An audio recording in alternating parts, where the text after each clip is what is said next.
Día Mundial de la Filosofía, 21 de noviembre, y que él abanderó, y que ya es conocido como el filósofo de la libertad, de lo que Jorge se está encargando día tras día.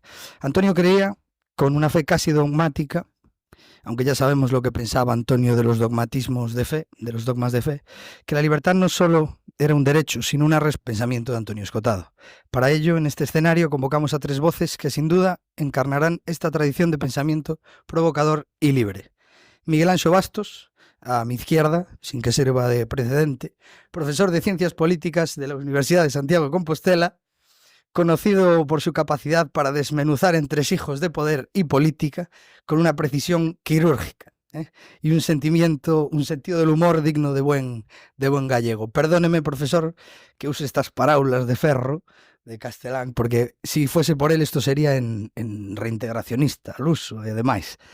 Estaría bien escrito, sí.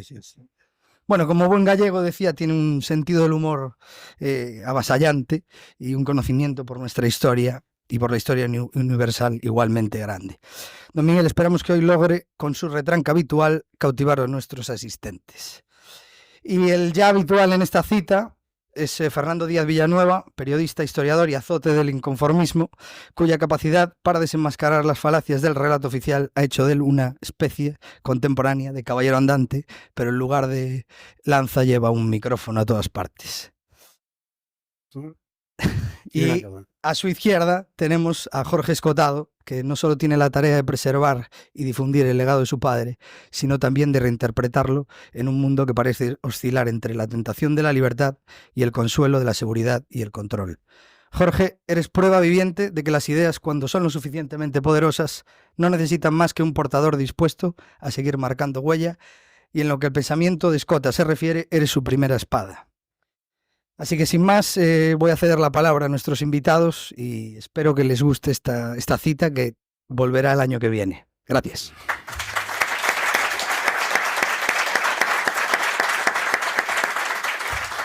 Si quieres empezar tú, Jorge, por favor. Lo primero es que las gracias, y además muy vehementes, deben ser hacia vosotros. O sea, que hacéis el tercer memorial en recuerdo a Antonio Escotado. Y de verdad, desde aquí, desde mi corazón, yo creo que también desde el de Fernando y seguramente Miguel Anxo, mantenéis viva la llama y contribuís mucho a que su ejemplo no se olvide. Y de verdad, lo primero es daros las gracias a vosotros, No, o sea, por ser la punta de lanza en este país, en organizar 3 homenajes consecutivos y los que quedan, ¿no? Más bien. Esperemos. Bueno, pues nada, lo segundo, gracias a todos vosotros. La verdad que veo la sala, que no hay un solo hueco. Parece que estuviera aquí Antonio Escotado directamente, pero bueno, ya no está. Yo quiero recordar que hoy justo se cumplen 3 años exactos de su fallecimiento. Fue de madrugada, a eso de las 6:30 de la mañana. Ahora estamos ya por la tarde-noche. Pero son 3 años exactos. Y reflexionemos un poco, quizá no está de más pensar en su ejemplo y en la perdurabilidad de sus ideas, ¿no? Digamos que es posible que ahora que no está, esté más presente que nunca. Es posible que ahora nos hayamos quedado sin modelos, sin ejemplos, sin personas políticamente incorrectas antes de que se inventase el término. Estamos un poco huérfanos, pero lo único que podemos decir y congratularnos es que la comunidad de Emboscados no para de crecer y bueno, estamos ya casi aquí al lado de Fernando en cuanto a suscriptores. No sé si te hemos superado el otro día. Está en 250.000, ¿no?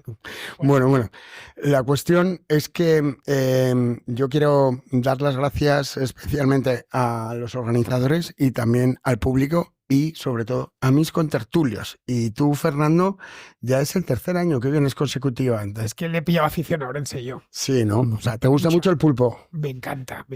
¿No? Y es una ciudad preciosa. La vi, yo no había venido aquí hasta hace 3 años. La descubrí y dije, bueno, y este lugar tan bonito, tan agradable, y me apunto siempre que puedo. Yo también me he enamorado. La verdad que, no sé... De hecho, me pilló un retraso de Renfe, sí, ya sabéis, en el mes de mayo, que iba a Santiago de Compostela a ver a Bastos.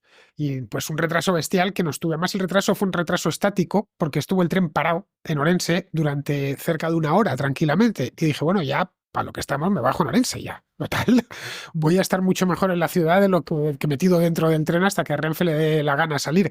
Así que bueno, yo siempre que sea venir a un lugar así, me apunto. Qué bien. Bueno, pues yo he hablado con Miguel Anxo Bastos, no le conocía, no tenía el placer de conocerle personalmente, pero hablamos telefónicamente el otro día y un poco lo que queremos hoy en parte es disfrutar del conocimiento que tiene el descotado, porque a mí me sorprendió cuando hablé por teléfono. ¿Es cierto que fuiste su alumno? ¿Cómo? ¿Alumno de Antonio? Sí. En el sentido estricto de la palabra, sí. Por desgracia, yo fui alumno de él en la UNED. Desgracia. No, por eso digo, es una desgracia, es que no lo pudo conocer Ah, era distancia. dando clase verbal. Tuve la suerte, en cambio, de estudiar por su manual. Yo el primer libro que leí de don Antonio fue su manual de filosofía y metodología de las ciencias, que es un gran libro. A lo mejor no sale en los cánones de... Lo vamos a reeditar ahora. No salen los cánones porque es un manual universitario de filosofía y de método. Me quedó muy grabado lo que decía así de Popper, de Feyerabend, de Lacan, o sea, me quedó muy grabado. Pero claro, yo era joven, no era consciente, fue el primer libro que leí de él. Yo hablé con él solo una vez, hablé por teléfono, una cosa de la asignatura y fue muy amable. Es decir, pero no tuve trato personal, pero por lo menos un minuto de su vida fue conmigo. ¿Qué le preguntaste? ¿Te acuerdas? ¿Qué? Y tengo la nota firmada por él. ¿Recuerdas qué nota? ¿Qué nota? No, matrícula, ¿no? O sea, la que me decía, no. bueno, ¿recuerdas? Mala que es lo que me decía. Que ella no era como ahora. ¿Qué le preguntas? ¿Qué? ¿Qué le preguntas? Aprobé, eso sí. Si no estaba aquí. Pero sí que tengo la nota guardada allí en un cajón. Sí. Pero no, de aquella no sabía yo, de aquella tampoco había descollado aún como liberal, ¿eh? Estoy hablando de hace muchos años. Sí, sí. Pero bueno, sí que era un libro muy digno, me quedé, el señor muy amable, cuando me atendió, no me acuerdo lo que pregunté, pero sé que recuerdo que era un señor muy amable, que me preguntó, pero no le di más importancia, porque era un profesor que tenía en la carrera, aún no era consciente de quién era. No había salido aún en los debates. 30 años mínimo. ¿Qué? En los debates de televisión y tal. No estaría en su época máxima, el punto álgido de los debates de televisión que fueron a finales de los 80. Fue en los 90. Profesor de filosofía en sociología fue 30 años. O sea, que es que me he encontrado muchísima gente que ha sido alumna suya, alumno, sí, pero es que y ha estudiado con ese libro. La UNED tiene un método bueno y un método malo. Tiene un método bueno en el sentido que da los manuales muchas veces del profesor y son libros muy buenos y muy decentes y acabas estudiando más que por una carrera normal. Lo malo es que no tienes trato con el profesor, ni bueno ni malo. O sea, las tutorías. Muy distante, o sea, por teléfono y así para hacer un par de preguntas, pero no puedes verlo en persona, no puedes hablar con él o agarrarlo a salir de la clase como hacíamos con algunos profesores. Eso no se podía hacer. Claro. Estaba en Madrid, claro, yo no estaba en Madrid, estaba en Vigo. Pero bueno, sí que después vi quién era, claro. El señor tan amable que me atendió. Vale. ¿Y lo viste en la tele de repente? Sí, lo vi, claro, pero no sabía yo quién era. Es decir, vi un señor así. Repito, que el libro lo recomiendo, yo lo recomiendo aún a día de hoy. Sí, a lo mejor ese libro... pero no lo recomiendes, Miguel Anxo, porque está descatalogado. O sea, ahora mismo lo vamos a reeditar. Es Filosofía y Metodología de las Ciencias, que es un recorrido sobre la filosofía muy didáctico y bastante poco espeso para lo que podría ser escotado. Hablaba del mito y del logos. Sí, empezaba claro, así, yo me acuerdo perfectamente. Sí. Muy bien. Además, como daban eran los primeros libros que leíamos en el mundo universitario. Sí. Y era el mito y el logo. Entonces me quedó así como muy grabado. Mi padre siempre decía que era su libro más rentable. ¿Más rentable, porque tenía 5.000 alumnos cada año y las unidades didácticas creo que además tienen más derechos de autor que un libro normal. Entonces, hasta que el departamento decidió hacer unas unidades didácticas alternativas, él estuvo con el libro canónico de Filosofía en Sociología. Pues merece la pena, la parte Pues es un libro muy interesante, sobre todo como introducción es muy bueno. A mí me quedó grabado, repito, me acuerdo yo. Si me examinas de él, aún creo que aprobado.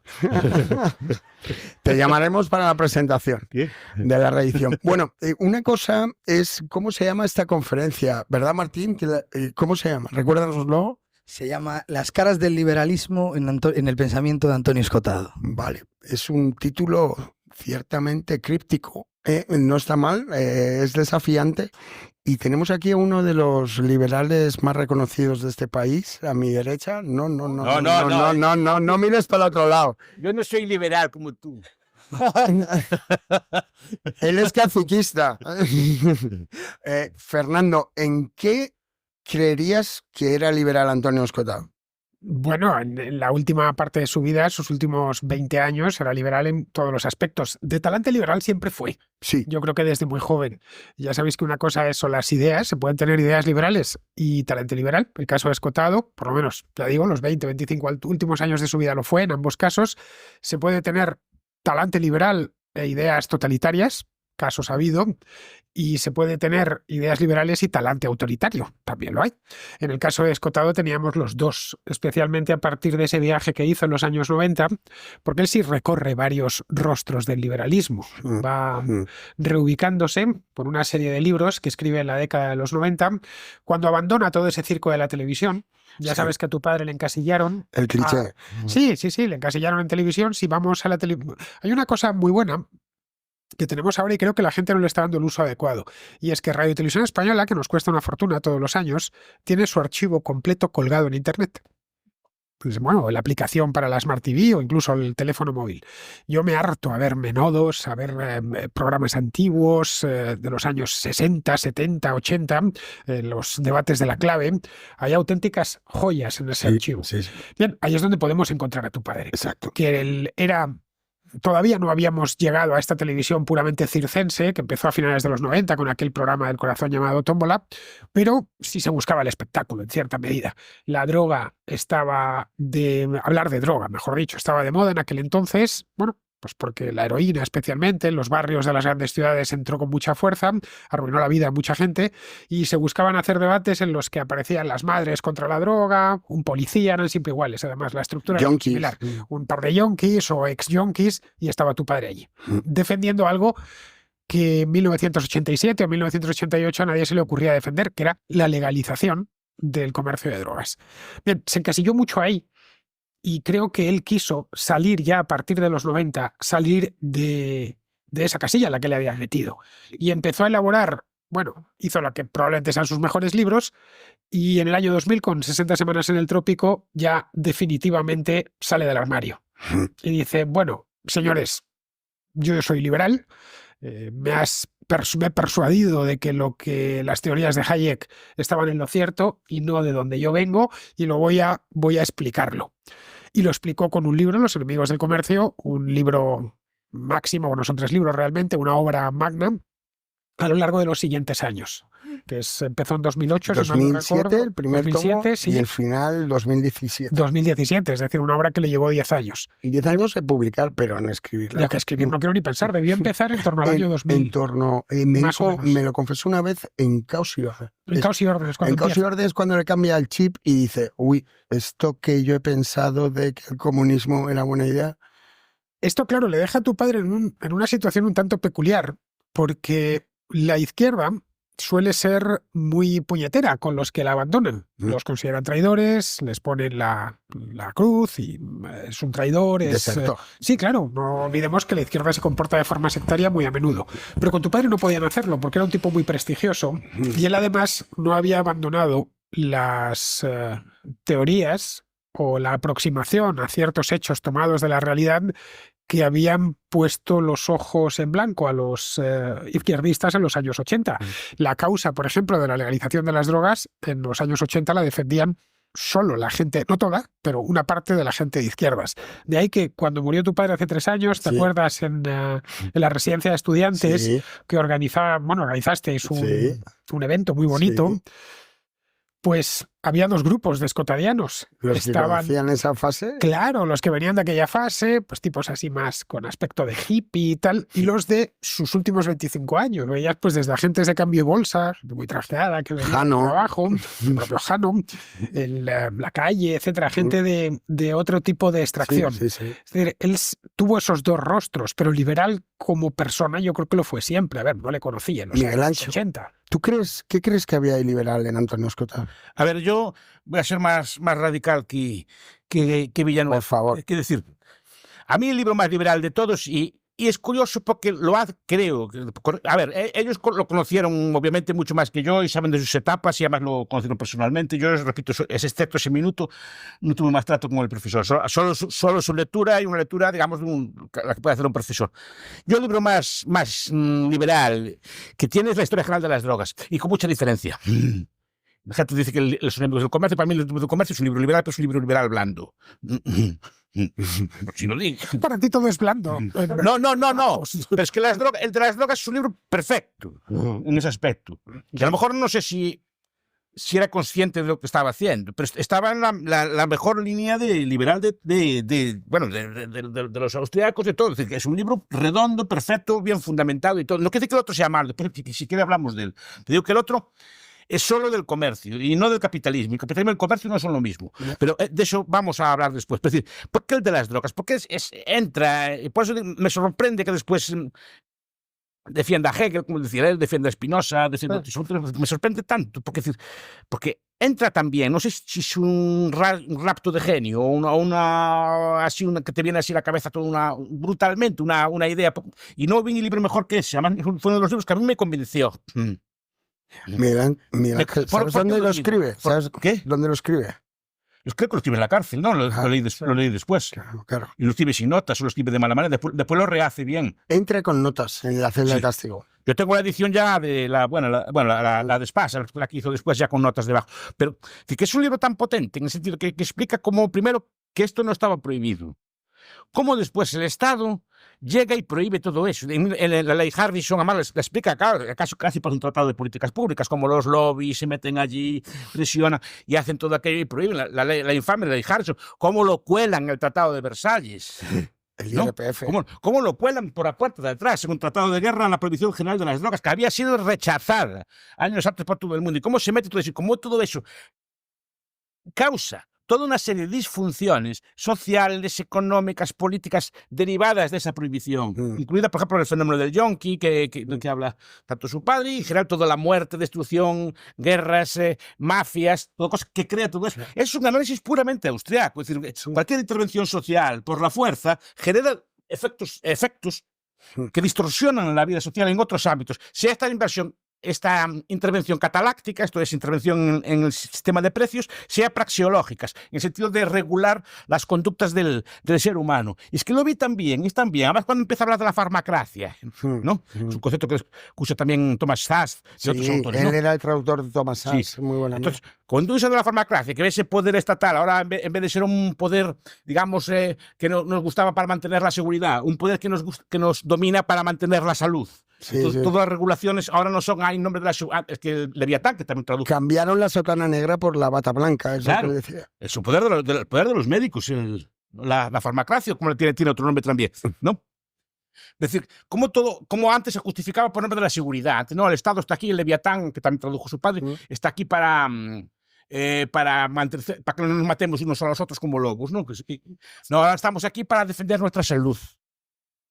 Hay un concepto normativo, un criterio correcto de lo que es salud, que es un tema que habría que entrar a profundizar, porque la salud no es un concepto enteramente objetivo, sino que es un concepto subjetivo. Claro, protegerte de ti mismo. Tú estás sano para algo, no estás sano. Yo puedo estar sano, pero yo, por ejemplo, yo ya no puedo subir una montaña. Para eso ya no estoy sano. Estoy sano si lo que aún ando por ahí, aún puedo... No, ando por ahí, aún puedo comer y beber y tal. Pero la salud, tú te dedicas a subir montañas o te dedicas a caminar. No, ya no puedo, ya no estoy sano. Pero estoy sano o enfermo. No, yo estoy bien.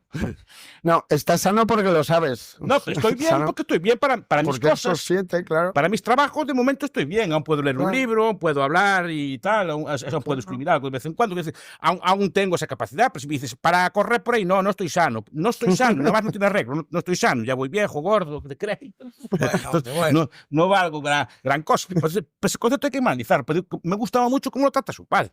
Pena que no profundizara más. Bueno. Pues ese libro tiene una potencia. Y a mí, yo lo cogí de muy joven. Ese libro ya con 30 años o así. Y sin ningún interés en la... No, yo nunca tuve interés en la droga. Fernando tampoco. No tengo interés ninguno, ni recreativo ni nada. O sea, no tengo ni siquiera curiosidad. O sea, no es una cosa que me llame. Lo de la creación de las religiones también, ¿no? ¿Qué? La hostia farmacológica. Bueno, claro, que tiene estas cosas así. Bueno, que es esa idea de que... Bueno, de hecho, bueno, la religión cristiana... Pues, Cristo tiene una relación con el alcohol, o sea, se reencarna en alcohol, que no es, y supongo que no es no buscado eso, Es buscado. Es buscado, por eso digo. Siempre la religión es una, y después cuando el Estado se empieza a meter, en los años 20, en los años 30, no es tan vieja la prohibición, es de los años 20, después de Versalles. Y cómo el daño que hice, cómo hay mafias, narcoestados, todas estas cosas, es que no sé qué, ve toda la policía corrupta en todo el mundo por ese tipo de cosas. Entonces, eso a que se debía, es una cosa que era absolutamente inofensiva. Después, lee el libro de él y historia un poco, ves que en cualquier tienda de Orense se vendía opio, en cualquier tienda. En los años 10 siempre no había opio, era una tienda de ultramarinos. Y ve usted los anuncios del ABC, ya no hablando de prensa así subversivo, de la Casa Bayer. Tengo un archivo también de eso. No sé si lo... Heroína Bayer, para mejor niños. para los niños. Sí, para niños, para quitarles la tos. ¿Qué? No, es que era así, unos niños como muy repollos, no eran niños así, young. Porque es un jarabe para la tos. Que eso se criminalizó y se toma el principiativo, que creo que a lo mejor le faltaba un poco. Se crea el principiativo y la cocaína, el Papa anunciándola. Sí, el vino. Porque no se tomaba snifando, se tomaba en forma de vino, o como Coca-Cola. Coca-Cola, de verdad. ¿Qué?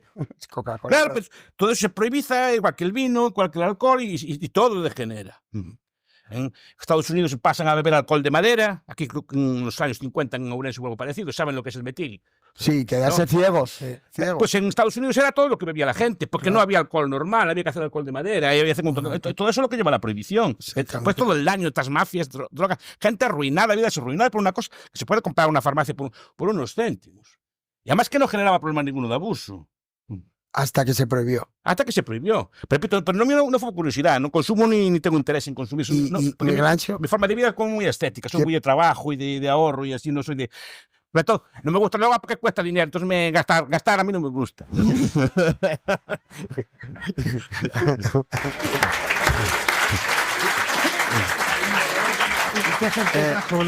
¿Qué efecto trajo la prohibición? Porque en Estados Unidos, después de prohibir el alcohol con la ley seca, es cuando empieza el income tax, ¿no? Bueno, es que la ley seca. El IRPF, ¿no? La ley seca es, siempre que se habla de las leyes contra las drogas, es el botón de muestra. El lugar donde miras y dices, esto es lo que sucedió, el noble experimento, fueron 13 años. Y lo único que consiguió es lo que contaba Miguel Acho ahora.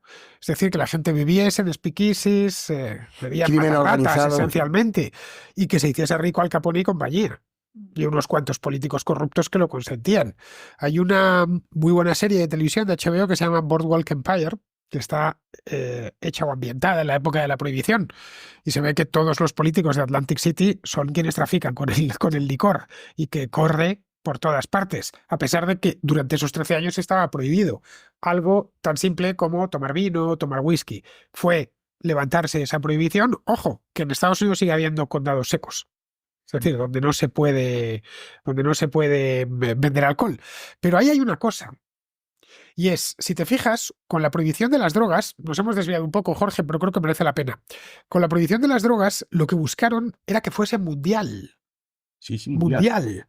Porque si vemos la ley seca en Estados Unidos, levantan la Foster Act, la derogan, pero dicen, bueno, ahora el condado que quiera serlo, que lo sea. Si en este condado solo hay unos devotos religiosos que consideran que eso es un pecado insoportable, bueno, pues adelante, que dentro de este condado no se puede beber, pero bueno, el condado de al lado, que lo tienes a 10 kilómetros, puedes beber. Es como si aquí se pudiese prohibir eso a escala municipal. Bueno, pues si no me dejan beber, qué sé yo, en Carballiño, pues me ponen en Eso sí sucede. Simple Hay como distintas leyes de gasolineras. pero con sí. la ley, las leyes antidrogas, la clave era su aplicación global. Es un experimento La de internacionalización. esto de hacer algo que sea para todos, en el que no haya escapatoria posible. De hecho, se han empezado a abrir en los últimos años, respecto a estas legislaciones contra las drogas, una pequeña grieta con El cannabis estas medicinal. leyes que están permitiendo, ¿no? Y no medicinal, incluso recreativo, como es el caso de Uruguay o de algunos estados en Estados Unidos como Colorado. Pero claro, esto ha costado, ¿cuánto? 80 años. ¿Y cuántas vidas? Para- ¿Cuántas miles de vidas? Luego, otra cosa llamativa. Se prohíbe unas drogas, pero otras drogas, como puede ser el tabaco, como puede ser el alcohol. Ojo, como ya sabes, el alcohol puede ser muy destructivo. Es la más dañina. Extraordinariamente destructivo. Están permitidas, incluso alentadas, y tienen Subvencionadas. subvencionadas Sí. en muchos casos, el vino, tal. Aquí en Galicia pues hay denominaciones de origen, que entiendo yo que la gente Ribeira Sacra, qué sé yo, Albariño, se sentirán orgullosísimos, como pasa en La Rioja o en Sí, Ribera del Duero. Lo mismo con las cervezas en ciertos lugares de Europa, en Alemania o en el Reino Unido o en Bélgica. Bien, esto se contempla, no estoy diciendo que haya que prohibir el alcohol, ni mucho menos. Se acepta, pero en cambio otras no. Es decir, es prohibir, y esto lo explica muy bien tu padre en esa obra, es vamos a prohibir una parte de la naturaleza mientras dejamos que la otra tenga curso legal. Ujú. Que es la Por cosa más, intereses la cosa más crematísticos. por intereses no se sabe muy bien, porque al principio no se ha creado todavía el interés crematístico. Es decir, las mafias aparecen después. Es por puro y simple puritanismo. Hagamos un salto y filosófico, Miguel Ángel. Mi padre decía cruzadas que triunfan fracasando. ¿Dónde quedó la magia? ¿Las brujas se fueron desapareciendo país por país?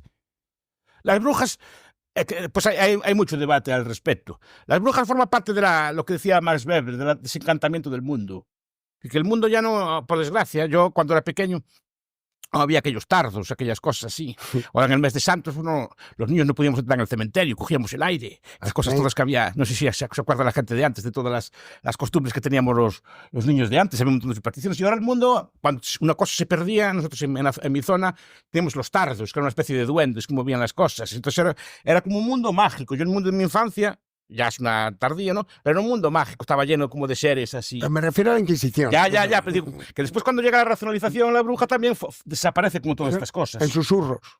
Parece como todas estas cosas, todo es la ciencia, todo es la racionalidad, la ilustración. No, pero murió mucha gente en la hoguera y mucha gente estaba convencida. Depende de las zonas, aquí en España no tantas. No. Precisamente, y eso también no es por defender, fue la Inquisición que las defendía. Ya, pero la magia. Que no las quemaba, que los quemaba era una costumbre más, como más de linchamiento. Y hay muchas razones para que lo explican, ¿no? Pues había que buscar un chivo expiatorio para una enfermedad. El chivo expiatorio, pero no era, ¿verdad? la Adquisición sería mala, pero es racional. Decía, no, esto no es así. Entonces, normalmente no aceptaba estas cosas. De hecho, las quemas de brujas son en el norte de Europa, no son en España.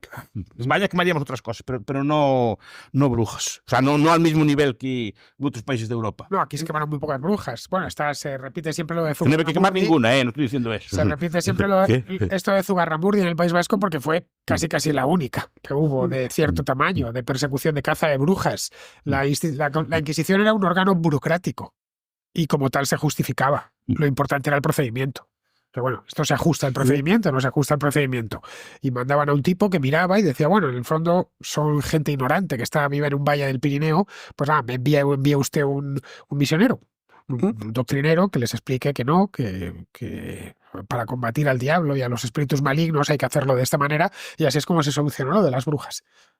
Gracias precisamente a la Inquisición. Lo mismo sucedió en Italia, ¿eh? En los países católicos hubo menos incidencia de las brujas, porque habían burocratizado la represión religiosa. La habían organizado y centralizado en torno a una institución que era la Inquisición, cosa que no sucedía, por ejemplo, en la Alemania protestante, donde cada iglesia y cada pastor tenía su propio... Mi padre decía que la DEA es el mayor traficante de drogas. O sea, es impune la asociación, o sea, la organización norteamericana que persigue las drogas, tiene derecho a pagar a soplones, tiene derecho a vulnerar las leyes como posiblemente lo pudieran hacer allí en aquella época. O sea, con la Inquisición, la gente que quemaban. Sí, no era estatal. Bueno, pues tiene un A ver, estatal. La cuestión es que era un mal pero me que interesa- desapareció. Por eso, cuando digo que el libro de las drogas es el más potente, Mm. porque es que cuando su padre describe la DEA y estas cosas, está describiendo cómo funciona un Estado internamente. Exactamente. Banda de que critican, prenden a la droga. Corrupción. No, banda de ladrones, digo que. Banda de ladrones que critican al que vende las drogas, pero después se lucran de ellas. Hombre, Y no solo eso, es que las usan para financiar guerras. el policía este tenía 25 millones en casa. Pues por eso estoy diciendo.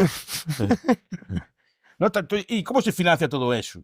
Pues con pobre gente que tiene que pagar sobreprecio por tomar porquería. Es decir, pero que explica muy bien el funcionamiento. Pues digo que me extraña que después con Hegel y estas cosas todas, que Hegel la racionalidad, el absoluto, estas cosas todas. Pero eso vino antes, su formación hegeliana. Pero me parece que él que después defendía cierta cosa, pero no, yo creo que no supo extrapolar lo que eran las drogas a otros ámbitos. Parece que el problema de las drogas, que lo explica perfectamente, lo circunscribe solo al caso de las drogas y no lo ve a cualquier otro sector. Otra cosa, por ejemplo, que me acuerdo que él dejó incompleta y que seguro que alguien del público lo ha oído, es que quería escribir sobre la ley de violencia de género. Y lo dejó. A él le encantaba meter la mano en los avisperos, ¿no? Pero todo al final, sí. Bueno, pues como muchas veces cuando quieres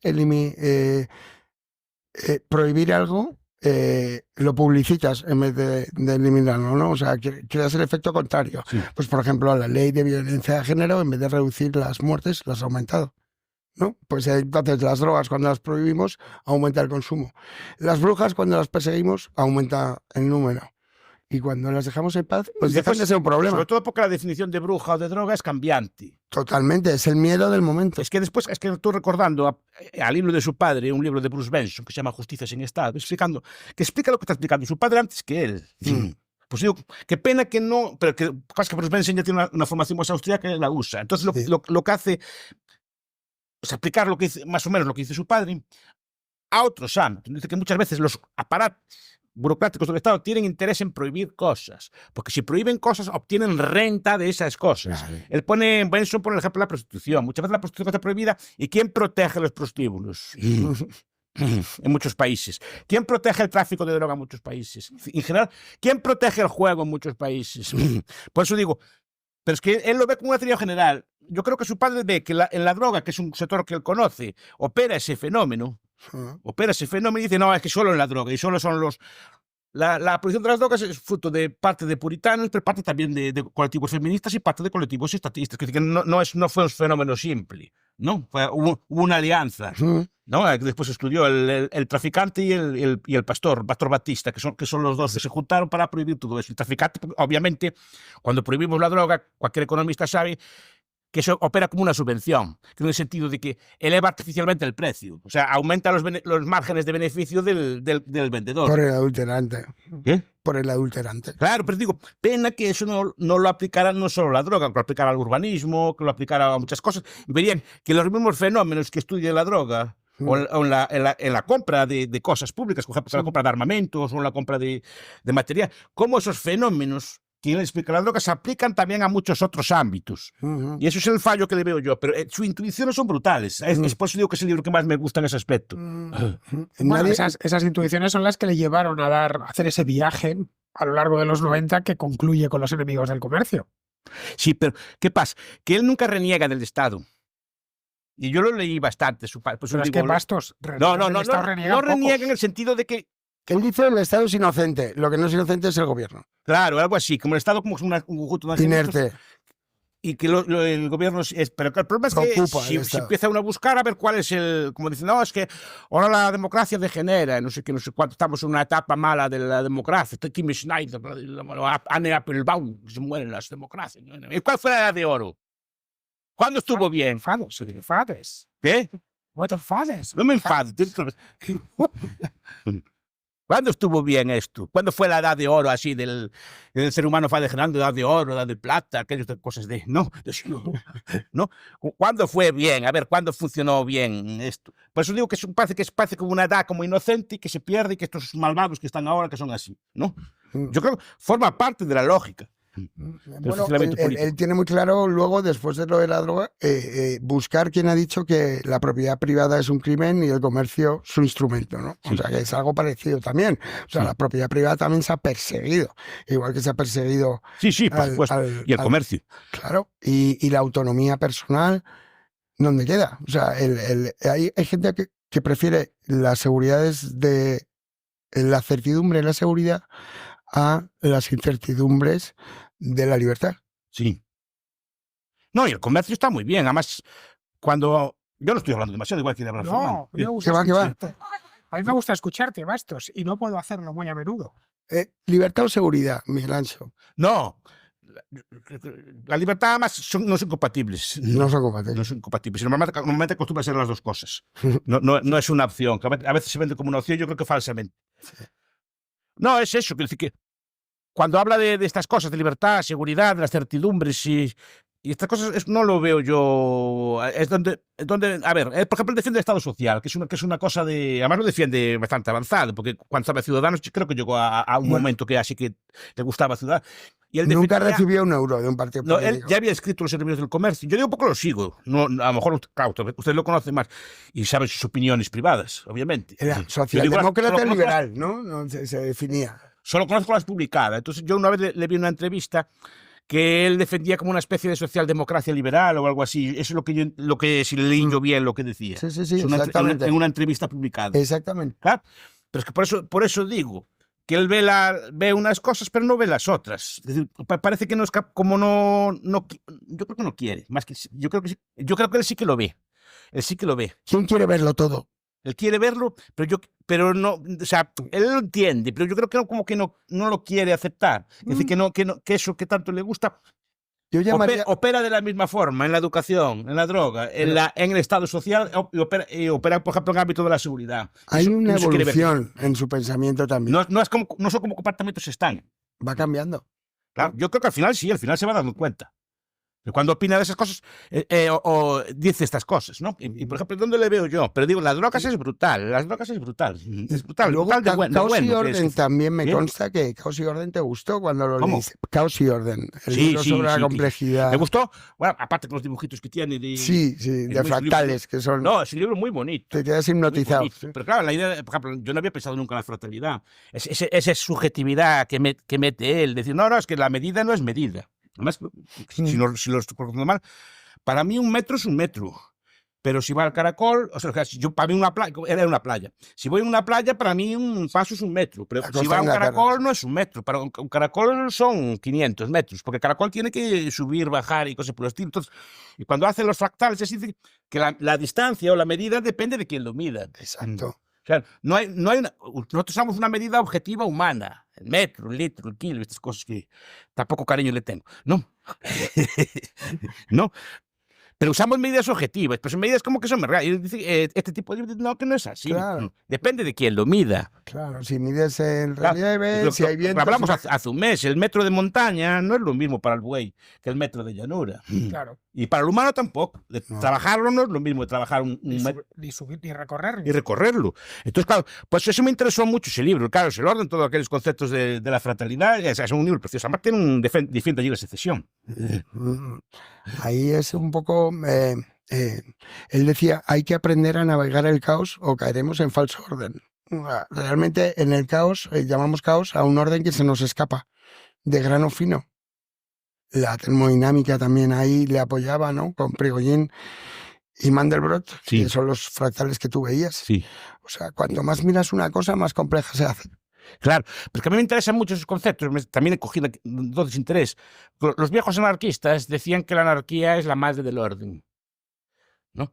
Y solo las cosas no anárquicas funcionan bien. En cambio, las cosas que usted quiere organizar son las que fallan. Y es de ahí donde había yo el chip para el anarcocapitalismo.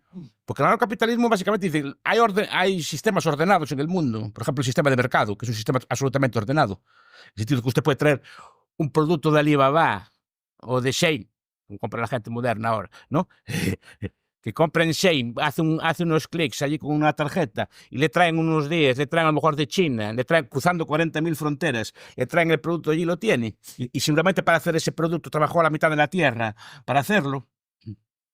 Y eso es un orden anárquico, porque no está sujeto a la soberanía de un Estado. Y el producto llega, se fabrica, lo fabrican entre millones de personas y llega y lo hace. Querer intervenir eso, querer ordenar eso, es cuando genera el problema. Porque decir, no, es que el precio que le ponen está mal hecho, la calidad que le ponen está mal hecha, o hay que hacerlo en tales condiciones, a tales horarios y tal. Cuando lo intenta usted regular por personas que saben menos, distorsiona todo ese orden, ¿no? Y fue ahí donde vi todo eso. Y eso, después Proudhon, en alguno de sus, no recuerdo cuál fue, decía, la anarquía es la madre del orden, no la hizo. Es decir, es la que crea el orden. De hecho, las cosas ordenadas son las que funcionan anárquicamente.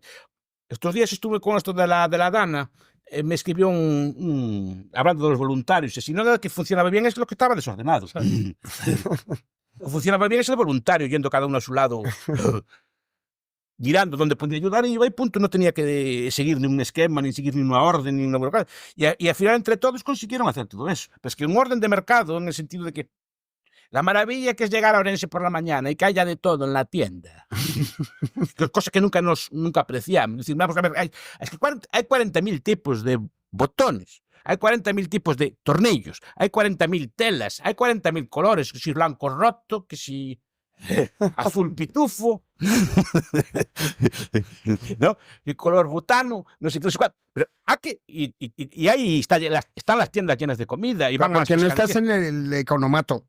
¿Cómo? En el economato soviético no hay No, tanta variedad. es que ni siquiera eran capaces de hacerlo. Claro. Por eso digo, qué maravilla.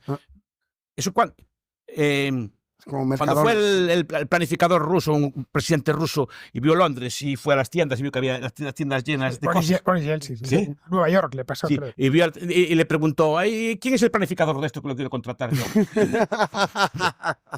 Es que precisamente las tiendas están llenas porque nadie da la orden. Cada comerciante, cada tendero dice, a ver, mi gente que me quiere, pues quiere peixe sapo, quiere, no, robalizas, quiere tal. Entonces yo le voy dando.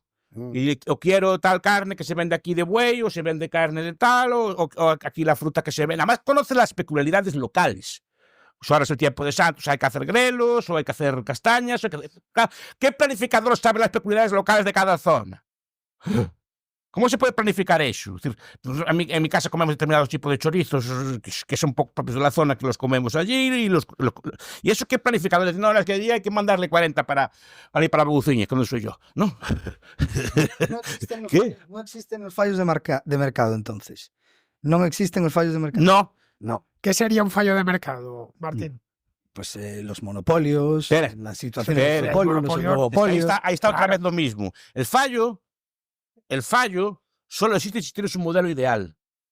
Quiere decir, si cogemos la Venus de Milo o el David de Miguel Ángel, que son así estatuas hechas incluso matemáticamente, sin el estilo de esto que le gustaba su página, ¿no? Es decir, que eran estatuas matemáticas, es decir, que la cabeza, el tórax, las piernas son perfectas, el rostro simétrico, ninguno de sus rostros es simétrico, es decir, siempre es una parte distinta de la otra. Tienen una pierna que es unos milímetros más larga que la otra, tienen una oreja un poquito más grande que la otra. Nadie es perfecto, nadie es simétrico, pero esas estatuas son simétricas, son perfectas. Entonces, si cualquiera de ustedes los comparo con ese modelo, tienen fallos. Pero es que esos modelos no existen. Son así, es el modelo de competencia perfecta, de mercado perfecto, El un modelo que doríforo. no existe. Entonces el mercado no puede tener fallos porque no existe esa perfección con la cual comparar. Hay el mercado que hay, punto. Igual, Exacto. que cada uno salió como salió, o sea, si salimos, todos podemos andar a checar, es que es lo que hay, no es que yo debería, no, es un fallo de mercado. Y aparte, si hay monopolio, es que no hay mercado. Piensa que el único monopolio factible es el que consagra el Estado, la administración. Monopolio era lo de correos antiguamente. Monopolio es lo que te dio Renfe hasta hace Red 6 eléctrica años. española. Tío. Eso es un monopolio de Monopolio verdad. estatal. Sí. Pero, Miguel Ancho, tienes mucha razón ahí y creo que mi padre estaba muy de acuerdo contigo en que la gente piensa en utopías y no se da cuenta de la realidad. Sí. La realidad a veces no es lo que te gusta, quieres pensar en un mundo ideal, pero ese mundo ideal no existe. Es que no podría Es existir. fantasía. Claro, Y de es que hecho además es cruel pensar sería, en la utopía. sería forzar la naturaleza humana. Claro. Además, es como tienes tú. Parece que yo leo Como mucho a ti te utopía. apetece que seas. ¿Eh? Que no, No, a mí el no. que hace la utopía, Yo- digo, yo como soy- puede ser Campanella o Tomás Moro. O sea, Sí, las leí todas. Bueno, porque me gustan mucho. sí. La última que leí fue Cristianópolis, de Andrea. Sí, pero me gusta pero no mucho existe eso. el pensamiento. No, es que, no, es que sería terrible. Primero, no habría mejora. Ya estamos. Lo perfecto no podemos mejorar nada. Tenemos que ir siempre. Eterno siempre retorno. Y además, no hay aprendizaje. ¿Para qué vamos a aprender nada si ya estamos en lo más perfecto? Ya Claro. estamos. ¿No? Ni discutimos. Claro, entonces ni discutimos, ya todo está bien hecho y así. Entonces, y el problema es quién define eso y qué es la perfección. Entonces ese es el problema. Y no vemos las maravillas que tenemos todos los días, a todas las horas. Repito, fíjese la maravilla que mañana se levantan a las 6, tienen el periódico allí, la región ya listas, tienen su café, sus croissants, tienen su carne en las tiendas, hay gasolinera, hay gasolinas gasolineras, si les pinchan una rueda hay repuestos. Es que claro, no se dan cuenta de eso. Que nadie planificó todo eso. Pero en cambio está allí todas las mañanas esperando por ustedes todas estas cosas en la ciudad de Orense.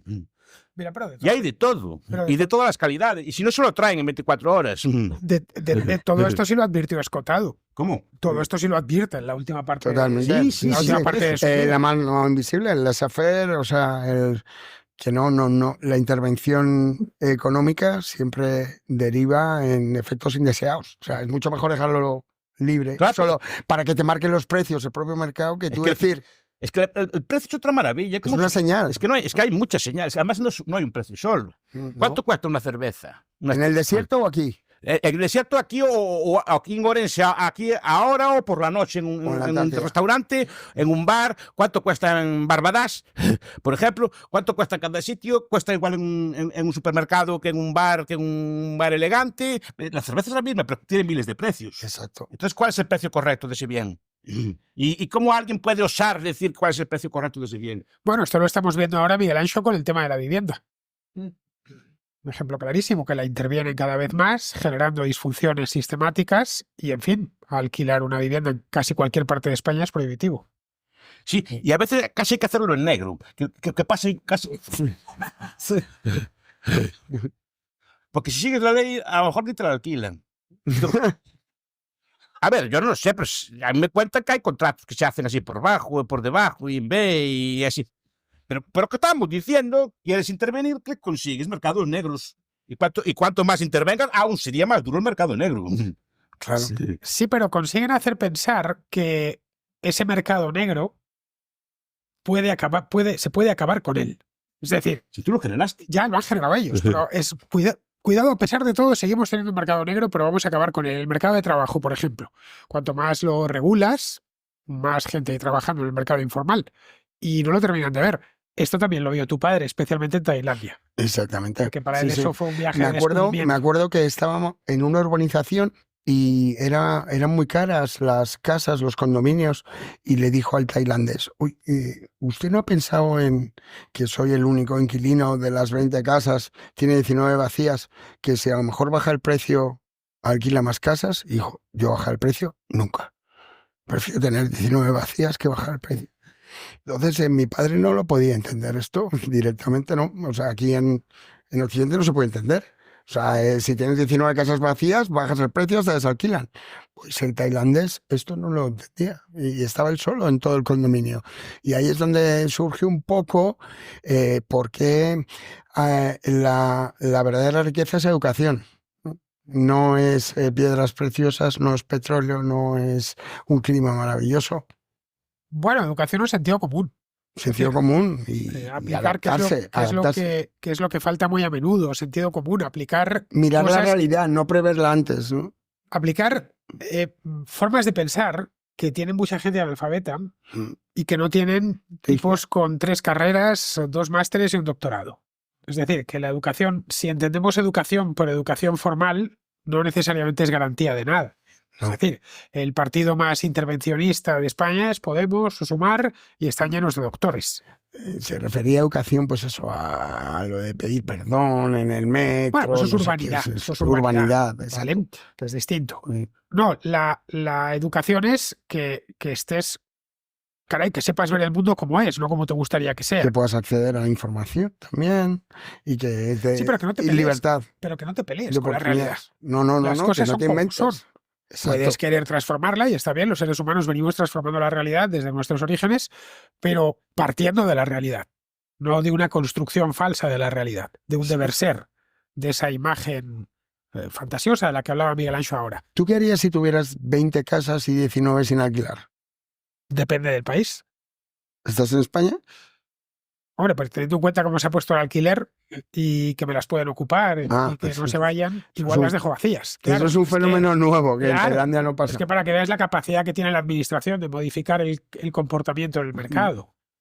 Mucha gente tiene, y me consta, que tiene viviendas vacías, una de su padre o de sus abuelos, o una vivienda en la costa, y no las alquilan Por este porque saben que fenómeno. la pueden perder. Claro. Y es porque Pero se es ha un fenómeno legislado. relativamente reciente esto, No. ¿verdad? Hace 10 años no había los ocupas. En España sí, en Eso España sí, digo, pero que la idea de cargarse ciudades mediante leyes de alquiler enloquecidas es muy antiguo. Y bueno, aquí en España tuvimos la famosa renta antigua durante mucho tiempo, que devastó los centros de las ciudades. Tú veías en Madrid, en la calle Preciados, el mismo centro de la ciudad, una tiendita que estaba siempre vacía con dos señoras que vendían bobinas de lana. Pero bueno, ¿y esto cómo pueden pagar el alquiler por eso? Bueno, pues de renta antigua y están pagando... Y no les hacían reformas. Está pagando y 25 estaban con euros. grietas. Y aquello que estaba que se caía, ¿no? Me acuerdo que... Esto fue una medida típicamente, bueno, franquista de los años 40. Miguel Anxo, entonces dejamos las cosas que se expresen por sí mismas. No hay que controlarlas. No, el ser humano es consciente, las cosas no se expresan solas. No, los mercados o cualquier otra institución no funciona solo. Eso, la mano invisible es muy mala metáfora. Funcionan las personas, cada una buscando libremente intereses propios. El individualismo. Yeah. El problema, el debate es qué intereses propios son los correctos y qué es lo que hay que buscar. Y ahí está el debate grande, ¿no? Por ejemplo, a su padre le gustaba mucho la idea de crear personas útiles en la educación, que es una cosa que a día de hoy se olvida. Es decir, que una persona que está muy bien creada tiene que ser trabajadora y tiene que producir algo que también satisfaga a los demás, no es solo satisfacerte a ti mismo con tus caprichos y tus gustos y después pensar que los demás tienen que comprarte tus caprichos y tus gustos. Lo que hagas tú tiene que contribuir a que mejoren los demás, a ser útil a los demás, a aportar algo a los demás y que la gente después pues de trabajar contigo pues haya obtenido algo, ¿no? Y eso es lo importante. Y hoy en día se olvida esto. No, tienes que realizar. No. No. Pinto cuadros y nada me los... Sí, a ver, me explico. Tienes derecho a realizarte y hacer lo que tú quieras y estas cosas así, pero también tienes que contar que los demás no tienen por qué estar contentos con tu realización. Que tienes que también aportar algo a los demás y después realizarte. No solo las cacas, que no sé qué, tengo derecho a estudiar lo que sí, tienes derecho a trabajar y después que los demás no te compren tu trabajo. Claro. Es el correlato de ese tipo de cosas. Pero esa idea de generar personas útiles, que sean productivas, que sean laboriosas, que sean trabajadoras, es una cosa que a mí me gusta recordar, pero que hace tiempo que no se recuerda, que no se enseña en la escuela. Y me gustó eso, sobre todo también en sus últimos libros. Sí, ahí está el origen de la burguesía, también los burgos, cuando se amurallan, ¿no? Los artesanos empiezan a hacerse gremios y a hacerse fuertes y a poder defenderse de los reyes, del ejército, porque son maestros. O sea, el zapatero es un maestro, el albañil es un maestro, el ebanista es un maestro. Sí, no es. Y esa cosa es muy interesante. Y después, en relación a esto, hay otro aspecto. Cuando hablas de educación, no es la educación en sí. La educación es un bien subjetivo también. No hay educación. La educación lo que importa es el contenido de la educación. No lo que a ver, el que está 10 años en un aula y ya sale de allí performado. No. Depende de lo que aprende en ella. Claro. No, porque es así. Otra cosa es determinar que ya hay debates sobre qué deben aprender un niño o una niña. Eso ya ahí no me meto. Pero desde luego no es igual. Yo siempre digo que hubo un profesor de historia que le enseñó el marxismo a Hugo Chávez. Ese señor haría su trabajo, pero ¿cuánto daño hizo ese señor? O el sacerdote que le enseñó el marxismo a Stalin en un seminario. ¿No? Vale, no. No, cuidado.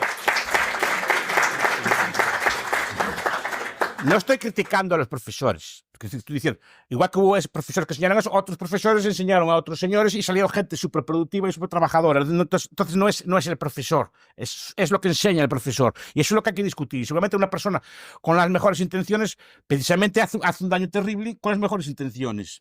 ¿No? Por eso digo que lo que hay que discutir no es más educación, menos educación, sino qué se enseña en la educación. Repito, a lo mejor lo bueno no es enseñar lo que digo yo, cuidado, no es eso. Además, yo me opondría a un sistema que solo se enseñara lo que digo yo. No es correcto. Pero sí que debe haber cierto debate, y de ese debate, de esa competencia, se va saliendo, se va produciendo qué ideas pues, pueden ser más, no solo productivas, mejores para las personas, ¿no? Es decir, muchas veces pensamos que el conocimiento es neutro y que solo por estar en un sitio ya se aprende. Exacto. Y no es así. Además, si lo que se aprende son cosas malas, el daño aún se multiplica. Si lo que aprendemos son cosas malas, en el sentido de que ideologías extremas, racismos o cosas por el estilo, cuanto más educado esté el racista, peor será, no mejor será. Digo yo, no. Entonces, por eso digo, no, yo no digo que haya unas ideas correctas, pero digo que vamos a haber que discutir, no poner ya un currículum oficial. Claro, es que y sea obligatorio para todos, sino que haya cierto debate de ideas. Él alucinaba al final de sus años con los móviles, ¿no? O sea, y decía, claro, es que las universidades han sido creadas antes del teléfono móvil. Ahora, ¿tú qué prefieres? ¿Un tío que haya estudiado 5 años contigo o alguien que se haya visto 5.000 vídeos de YouTube sobre algo concreto? O sea, ¿qué prefieres, el título o la sapiencia? Pues mi padre decía que las universidades estaban condenadas a desaparecer. ¿Qué opinas de esto? Si en el mundo actual, ¿eh? Existirán universidades también, claro, en las universidades de antes también se copiaba con... No, pero no era mucho más difícil el acceso a la información. Sí, mucho más difícil, porque no había información. Es que no había. Es que antes la gente era analfabeta, sí, analfabeta porque también no había nada que leer. ¿O qué piensa que los libros en la Edad Media cuando aparece la imprenta eran baratos? Eran carísimos. Los libros de la Universidad de Santiago están atados con cadenas. Claro.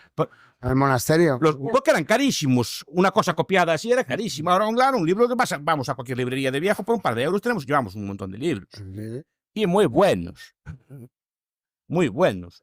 Y en Internet no digamos, que ya los clásicos son gratis casi todos, por derechos de autor. Entonces, si tenemos información es porque no queremos. El problema es, sí, tenemos yo también te lo voy a ti, te cita Colmenero una cosa de estas. En el libro de Colmenero habla de ti, cuando haces un comentario al respecto de estas cosas también. De que Coscotado pudo disfrutar de más conocimientos que Aristóteles, por ejemplo. ¿Es así? Y es así, sí los adquirió. Es decir, sí adquirió conocimientos, porque cualquier joven de hoy tiene más acceso a la biblioteca británica y tiene acceso a todo y no sabe más que Aristóteles. No tiene más información, o mejor dicho, tiene capacidad de acceder a información. Eso no quiere decir que acceda. Porque para acceder a información, eso requiere cierta disciplina. Había menos historia que estudiar. Yo creo que es a lo que te referías, ¿no? Que Sócrates en su época, pues... Bueno, es que hoy cualquiera de nosotros tiene mucho más acceso a la información que Aristóteles y que cualquier sabio de la antigüedad. Que han pasado 20 siglos. ¿sabes? Y además hay información cierta. Aristóteles no conocía la mayor parte del mundo. Ni la naturaleza de la materia, ni muchas cosas. Es más complejo ahora el mundo que entonces. Hoy es una búsqueda, ¿no? El mundo es igual de complejo. Lo que pasa es que hoy hay más información, claro. Digamos que la frontera del conocimiento la hemos llevado más allá y si tienes interés en saber algo, no tienes más que ir a buscar. Si tienes interés, evidentemente tienes que ponerle interés. Lo que venía a decir tu padre con lo de los móviles es que hoy tienes la Biblioteca de Alejandría, varias veces la Biblioteca de Alejandría en el bolsillo. Claro. Cualquier cosa, llegas, lo buscas. ¿Qué habría hecho Aristóteles si tuviera este aparato? Luego, otra cosa es la glorificación del libro. A fin de cuentas, a no ser que leamos porque nos gusta, no sé, porque nos gustan las palabras, la manera en la que está, porque nos gusta, porque es bonito, porque la poesía, por ejemplo, pues en sí mismo es un arte sensorial. Pero si leemos un ensayo, a mí qué más me da que me lo tenga que leer o que me lo cuenten alguien que eso lo ha leído. Los audiolibros, por ejemplo, tienen mucha fuerza ahora, ¿no? No sé si habéis visto Matrix, eso que la película, ¿no? Se meten una cosa aquí por detrás y aprenden jiu-jitsu y cosas así. Si existiese yo me lo pondría, claro. Sí, pues sería fantástico, me ahorraría un montón de tiempo. Leer es pesado. Implica tiempo, posturas a veces incómodas, especialmente en la cama. Si yo pudiese decir, este libro lo quiero, ya, ¡pum! Ya, mira, ya sé todo lo que quería ¿Te saber. has fijado que ha cambiado mucho que ya entre grupos de amigos no se hacen apuestas? Porque tienes el móvil. Entonces, Bueno, claro, sí, mañana miramos. Miramos ahora mismo, claro. se acabó la apuesta. Claro, ahora se puede contrastar la información, hay un acceso que no había antes, incluso saturación. Sí, pero la gente va a estar viendo a los libros de Kant, que le gustaban a su padre. No, van a mirar que están likes, todos, ¿eh? likes, ¿Qué? likes. Likes y cosas por el estilo. Por eso no sé que sí, que yo no puedo renunciar al móvil y a estas cosas, sé que no estoy diciendo que estoy contra ello. Yo también, en cierta forma, soy hijo de Internet y buena parte de los materiales los consigo en Internet, si no estaría perdido. Y además consigo materiales que antes es imposible de conseguir, ¿no? El problema es que yo veo que mucha gente tiene esos materiales que tengo yo y no busca esos materiales, precisamente. Claro, y mi padre igual. Está mirando otro tipo de páginas. Yo utilizo menos Internet para recomendables. estudiar. ¿Qué? Que son las más vistas, por cierto. Bueno, No, están indexados, eso saben perfectamente cuáles son las páginas más pero vistas. Miguel Ancho, también estaban más llenos los cabarets que las bibliotecas hace 80 años. Sí, pero digo, no lo digo por mal, digo. Es decir, la cantidad de gente interesada en aprender ciertas cosas siempre va a ser la misma, un porcentaje pequeño, como la cantidad de gente interesada en emprender con una empresa, siempre va a ser pequeña. La diferencia es que en esta época aprender es más fácil, es más sencillo, al punto que, bueno, los traductores han mejorado una barbaridad. Hoy puedes abrir en internet un periódico en ruso, darle a traducir a Google y lees el periódico entero, ¿eh? Vale, no es en un castellano elegantísimo, pero lees el periódico entero. Pronto desaparecerá Ruso, la estoy profesión. hablando. Pero es que ves coreano, que directamente no sabes ni lo que pone, traducir, plas, y te da exactamente, de nuevo, no es una traducción muy elegante, no podrías ponerlo en un libro, pero entiendes perfectamente lo que está diciendo. Caray, esto, no digo hace 80 años, es que esto hace 15 ya era imposible. Yo me acuerdo un día que estaba especialmente feliz mi padre en los últimos años y digo, ¿qué te pasa, padre? Y dice, que he descubierto la palabra que estaba buscando mucho tiempo. Y digo, ¿cuál es? Dice, mirarse el ombligo. ¿Hay una palabra para eso? Y dice, sí, onfaloscopia. Y eso es lo que hace la gente con el móvil. Sí. Y lo miré en el internet y es mirarse el abdomen, exactamente. Entonces, con el móvil lo puedes utilizar para aprender o para, Bueno, esto para nos los demás metería- o para ti. Nos metería de lleno en los predios ya del tema de moda, que es el de la inteligencia artificial, ¿no? Es decir, el tener ya cerebros digitales que piensan con nosotros. Yo, por Un ejemplo, robot que te construya tu casa, por ejemplo. escucha, yo ya utilizo la inteligencia artificial como documentalista, ¿eh? Yo necesito un dato y lo pregunto. Ya Y lo además, ¿a qué le hablo? A Gemini. ¿Mm? Le digo, dame la producción de acero de no sé qué, pum, y me la da. Todavía no me fío del todo de él. Y a veces, si no me cuadra, voy y lo busco. Calcúlame esto y lo otro. Y me lo calcula. No tienes más que darle a grabar a hablar en el teclado y lo entiende a la perfección y te lo devuelve. Si quieres que además, en lugar de dártelo por escrito, te lo dé hablado, te lo da hablado. Pero yo no Caray. creo que sea más inteligente. No creo yo que no Es que no es inteligente. Pero no creo yo que nos supere. Eso no, Eso no ya, lo creo. eso es una cuestión filosófica en la que no entro. No, pero es que es importante. Mucha que- gente lo da por sentado, yo no lo doy por sentado. que realmente vamos partes enteras de nuestro cerebro, las vamos... caray, cuántas cosas hacían nuestros tatarabuelos, labores que hoy no tenemos que hacer. Y no solo físicas. Sino un montón de cosas que tenían que hacer porque no queda más remedio. No había otra. Y hoy, en cambio, lo hacen las máquinas por nosotros. Y esto permite dejarnos tiempo para lo que realmente sabemos hacer. Es decir, que no hemos vivido nunca en un momento mejor que este. Es decir, eso de que cualquier tiempo pasado fue mejor es mentira. En términos materiales, sin duda.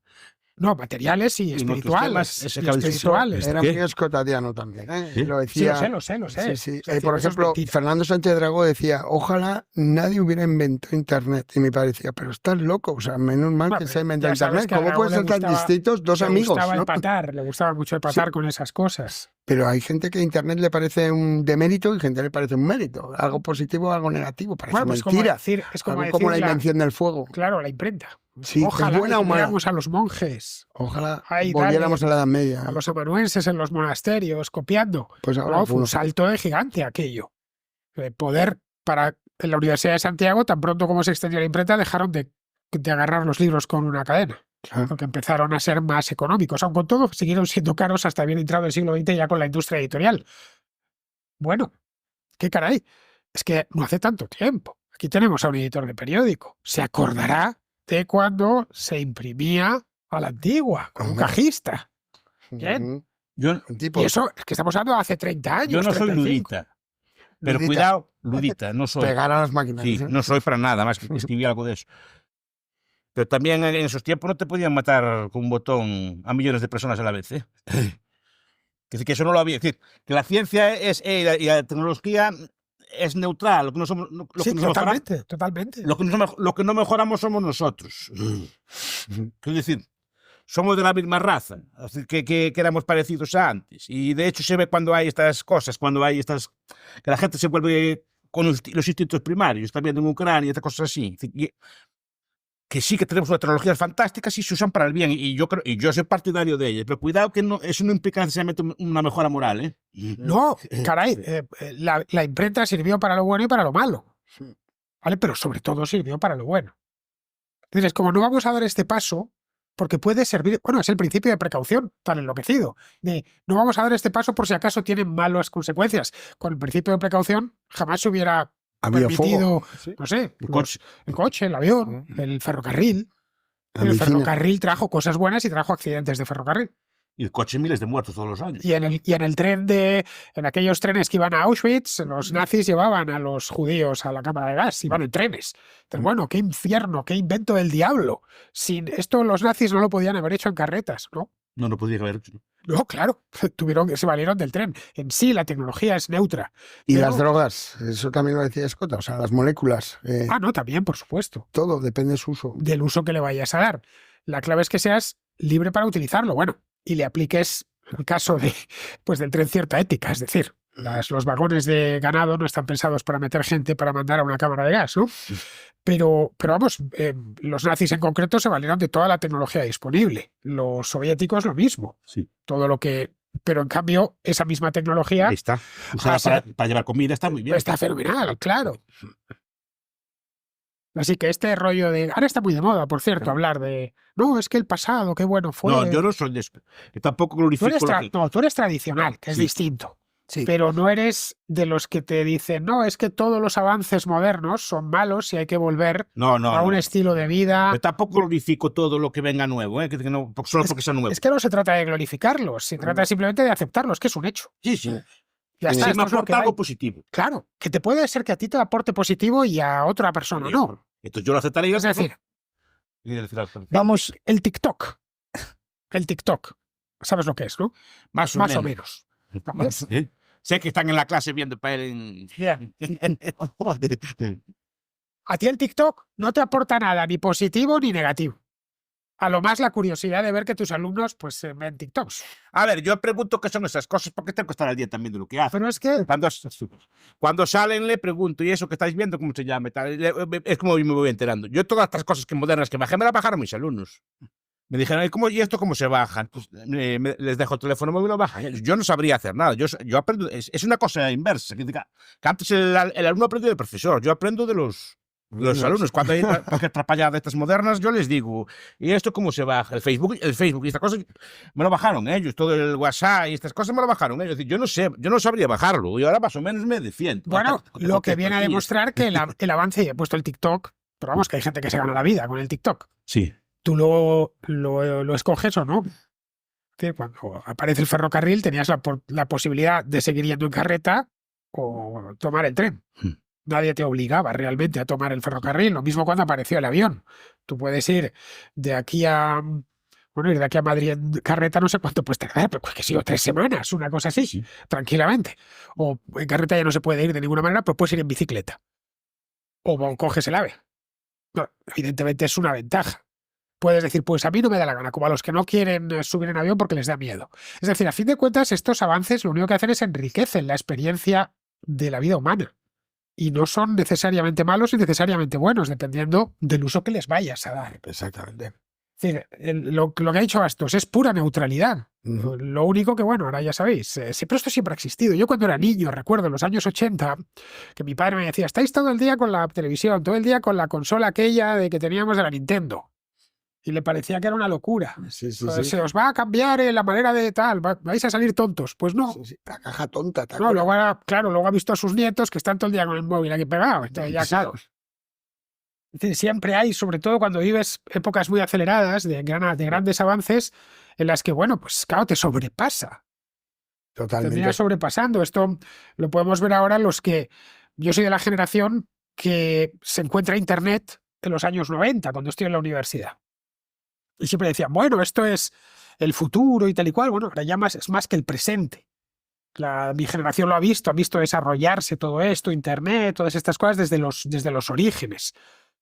Bueno, los chicos que entraron a la universidad, claro, no hay Para ellos no puedes después decir que Internet es el futuro, que es lo que es lo que hay, es lo que da forma al mundo, por lo menos al mundo de la información. Es a lo que yo me dedico. No puedes pensar que puedes vivir al margen de eso. Recordemos la frase de Escota y si queréis vamos terminando de que ahora ya la única distancia que existe es sentimental. Como sentimental. Pues Bueno, que ya tu padre tenía un elemento ADSL y poético. la fibra óptica, Sí. tú, por ejemplo, puedes estar en contacto con Estados Unidos ahora en medio segundo. Ah, no, totalmente, claro. Eso era impensable Bueno, aquí hace 30 años. porque estamos grabando esto y no estamos dándolo en directo, pero Claro. podría haber puesto aquí mi móvil y haber dado esto en Twitch. Ya está. Para que tuviésemos a la Ha gente desaparecido ahí. la distancia. Claro. Otra gran ventaja. Bueno, eso también sirve para que lo utilicen los del ISIS, qué sé yo. Sí.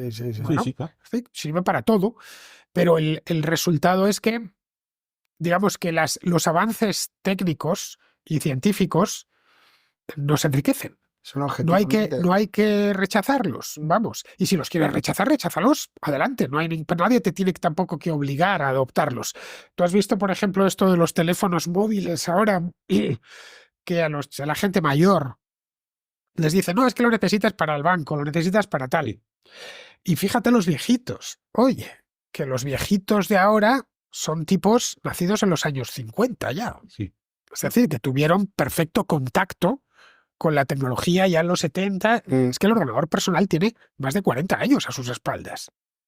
Es que el teléfono móvil se inventó en 1973, hace más de medio siglo. Cuando hablan las nuevas tecnologías, de nuevas nada. No las adoptan. No, que mucho que lo ha adoptado prácticamente todo el Edadismo, mundo. ¿no? Pero han puesto una gente para... Bueno, son las polladas que se inventan siempre, porque tienen que ponerle nombre a todo para buscar víctimas. Mira, este es otro tema. Claro, que tu padre, como estudió sobre Hegel, no sé cómo no cayó en eso. Que todo el origen del monstruo está ahí. Ese monstruo de la dialéctica. Sí. De que necesitas un bueno, un malo, un amo, un esclavo. Un chivo expiatorio. Siempre. Sí. Es una cosa que, bueno, vivimos en el mundo, en un mundo en el que no puede haber, tiene que haber malos y buenos. Todo se lee en clave buena y mala. Además, tenemos la polarización. La polarización viene de las bases filosóficas de la sociedad, que son esas, que son muy hegelianas, por cierto. Vivir con miedo, sin miedo, le interesa al Estado mucho más que tú estés... Perdona, Jorge, Bueno, que vamos no quiero cortaros, tampoco vamos a terminar, pero Pues- quiero dejar que nos hagan preguntas. Sí, Por sí, favor, claro, que os claro. hagan preguntas, por sí, favor, por dicho, vamos a dejar al a la mesa. público. Entonces, hay micrófono aquí en la esquina, que levanten los brazos el que quiera animarse a hacer alguna pregunta. Aquí la primera. Aquí.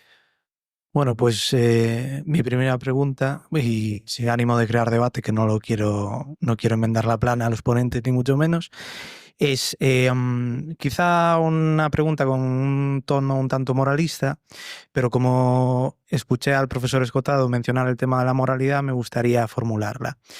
Escotado plantea que todos los males llegan con la prohibición. En lo relativo a la dependencia física o psíquica, destructiva en cualquier caso, que la droga crea, ¿qué hay de ventajoso para el ser humano, no para el vendedor, en liberalizar todo tipo de drogas como la heroína o la cocaína? ¿Acaso no hay perversión en la libertad? ¿Quién empieza? O que irá, el que quiera. El que quiera, tú, por ejemplo, profesor. Dale. Primero, el vendedor no creo que le beneficie mucho. Una legalización de la droga subiría o bajaría el precio. Y seguramente tendría que... A ver, antes un vendedor actual, un mafioso de la droga, no producía la droga. La droga la producía la casa Bayer, la producía la casa Sandoz. O sea, las grandes empresas presumían, hay una propaganda muy buena, heroína Bayer, la mejor del mercado, o las grandes casas de cocaína presumiendo de sus 8 factorías de producción de cocaína las 24 horas del día, cosa que era impensable. Pero se vendían, o sea, a €1 el paquete, una cosa así. Entonces, no creo que fuera por especial beneficio. Se beneficia al mismo margen de beneficio que cualquier otra. La moralidad depende de ese consumo. Es decir, yo en mi casa tengo botellas de alcohol para matarme. Todos la tenemos. Todos la tenemos. Cuando voy a un sitio me dan una botella de whisky, o me dan una botella de vino, o me dan una cajita así con botellas. No. Y tengo allí una bodega llena de botellas. Llego a esta casa esta noche, me puedo matar si quiero, ¿sí o no? ¿Por qué no lo hago?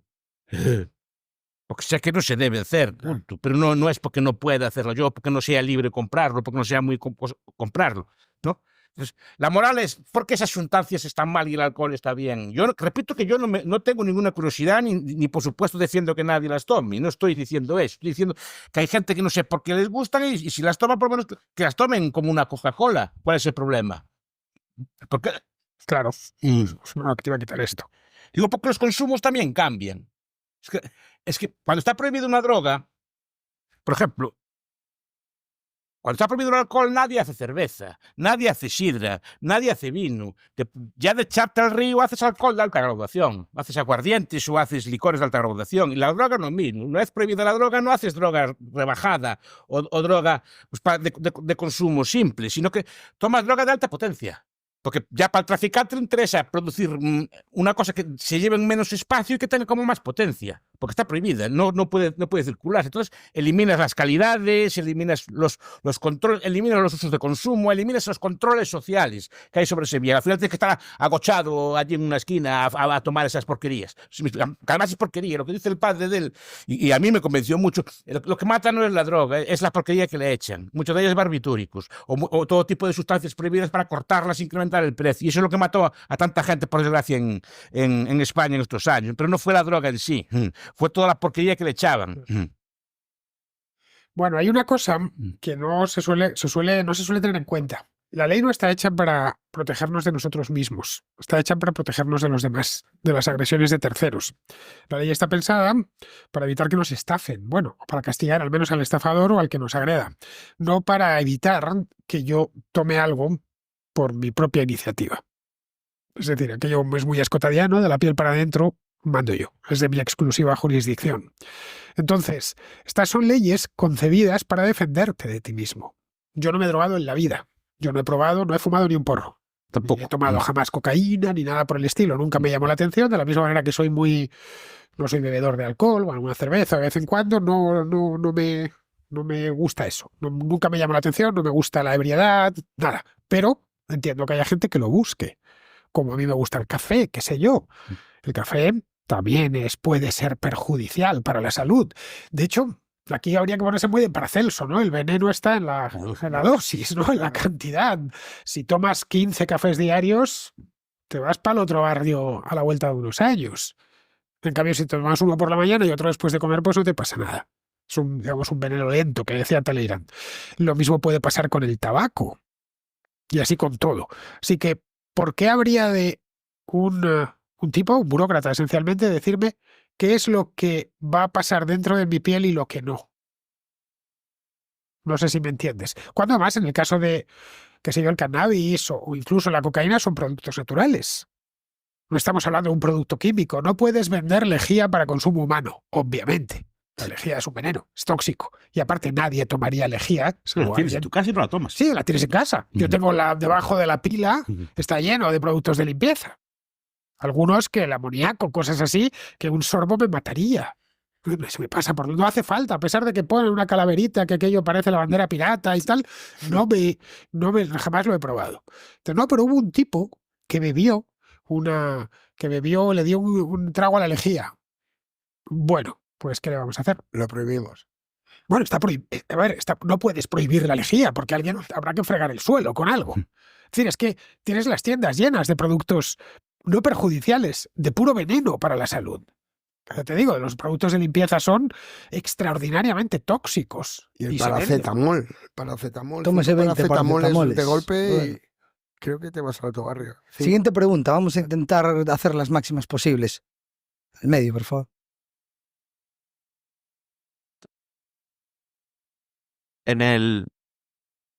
Sí. En el caso de Estados Unidos, por ejemplo. Pégale un poco más, por favor. Dalle voz. En el Pégalo. caso de Estados Unidos, por ejemplo, cuando se fomentó que ciertos grupos farmacéuticos recetaran medicamentos más fuertes para dolencias, para aumentar beneficios, a la larga se fueron creando muchísimos adictos. Y cuando se regularizó, empezó toda la polémica del problema de drogas que tienen ahora. Si no se, ¿cuál crees que sería la mejor solución? ¿Regularizarlos desde el principio, regularizar a las farmacéuticas o quitar la prohibición total y que se siguieran tomando esas drogas legales? Porque esos adictos, digamos, ya estaban presentes. incluso cuando se recetaban los medicamentos legal. A ver, es un poco el fentanilo, lo que sucede, lo ha dicho antes Miguel Ancho, ocupa una 10ª parte de lo que la heroína, por ejemplo. Se transporta mucho más fácil, es más barato, o siempre el camello va a buscar el máximo beneficio. No va a buscar el máximo beneficio del cliente. Entonces, lo que pasó en Estados Unidos con los laboratorios Purdue, que son los que hicieron Oxycontin y el fentanilo, bueno, es que allí hay una industria farmacéutica un poco distinta a la europea. Ahí sí que hay visitadores médicos y ahí sí que ganaban grandes comisiones. Pues, por ejemplo, te rompías una pierna y te recetaban este superopiáceo, que es maravilloso para gente que está en cáncer terminal, vamos, maravilloso entre comillas, muy, muy terapéutico, muy útil, pero en cambio para alguien que se rompe un brazo con 18 años puede ser letal si le das eso un mes, pero si en cambio tienes dolores que estás prácticamente en paliativos, es mano de santo. Y el fentanilo no se ha inventado hace poco, lleva muchísimos años. De hecho, la única manera de dormir a un elefante es con carfentanilo. O sea, y eso se lleva haciendo mucho, ¿no?, en los safaris. Bueno, es la misma sustancia. Lo que pasa es que en cuanto empieza a prohibirse, por ejemplo, en Afganistán ahora creo que está mucho más controlada la producción de opio. Eso produce que se generen moléculas de laboratorio que no son naturales y que son los opioides, ¿no? Por ejemplo, es mucho más fácil conseguir ahora fentanilo que, por ejemplo, conseguir heroína. Entonces, pues es culpa del fentanilo, es culpa de la heroína o de la legislación. O sea, realmente lo que cambia son las modas, la sustancia es la misma. A ver, dicen que en las cárceles rusas los presos antiguamente se emborrachaban con alcohol, pero de desinfectar. ¿No?